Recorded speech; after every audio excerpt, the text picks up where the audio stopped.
bring in Howard Yu, Professor of Management and Innovation and Director at the Center for Future Readiness at IMD. So putting the lessons of 2022 to good use this year. Professor, you also see some companies as being more recession-proof than others. What sort of companies are they, and what sort of lessons can we glean from them? Right. So it really is sector specific here. And if you're talking about technology sector, they all plunged during the 2022 years. But yet that crisis or recession loomed differently across different companies. So in our ranking, Google as well as Microsoft top our list. And for a very critical reason, unlike Facebook or Meta, Google right now is really becoming a monopoly on the digital advertisement space. And its power is essentially because of the broad product offering that they have. It's not just social media, but it's search, it's Gmail, it's YouTube, everything under the sun. The similar story around Microsoft as well has a B2B, it has a B2C. It's not just Office productivity suite, but it's also have Xboxes. So that diversity of product offering these days in 2023, no matter what kind of company you are major critical because it mitigate risk in recession time.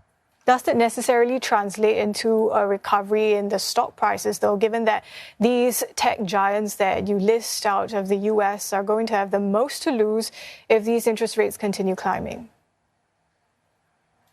I mean, this is very true because when recession or interest rate continue to climb, it really hits big time in the tech sector. But yet again, if you're looking at companies such as Meta, or Facebook, or if you're looking at Twitter these days, they suffer much more than companies that are more future ready. However, for individual investors, if you're looking at outside of the tech sector, obviously healthcare would be a very interesting sector to invest or looking into, particularly because during the last subprime mortgages back in 2008, healthcare did not drop. In fact, employment grew, so as revenue grew at the same time. So pharmaceutical companies such as Pfizer, AstraZeneca, or Roche, for instance, would be companies that are interesting to watch out because they are more diversified in their product offering again. In terms of technology investment, they are much more aggressive compared to other big pharma firms as well.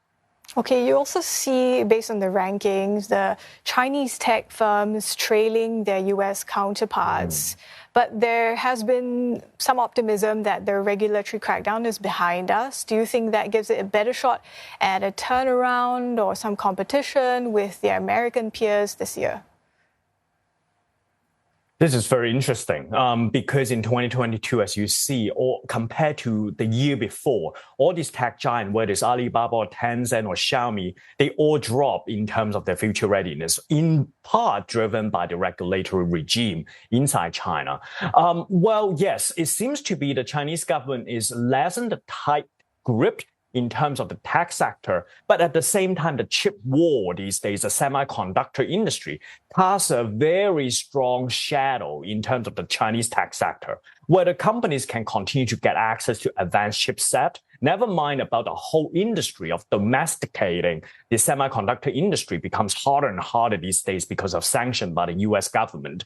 That access to technology in the mind of investor or the financial market becomes a very big concern. Whether these tech giants can continue to innovate based on Western technology and getting access to chipset becomes a big question that everybody's asking these days. Okay, aside from geopolitics and tighter monetary policy, the other crisis that companies around the world are figuring into their equations is the existential one, the climate crisis.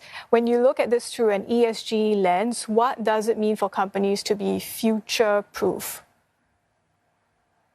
Yeah, so ESG, of course, involve environment, social, as well as government.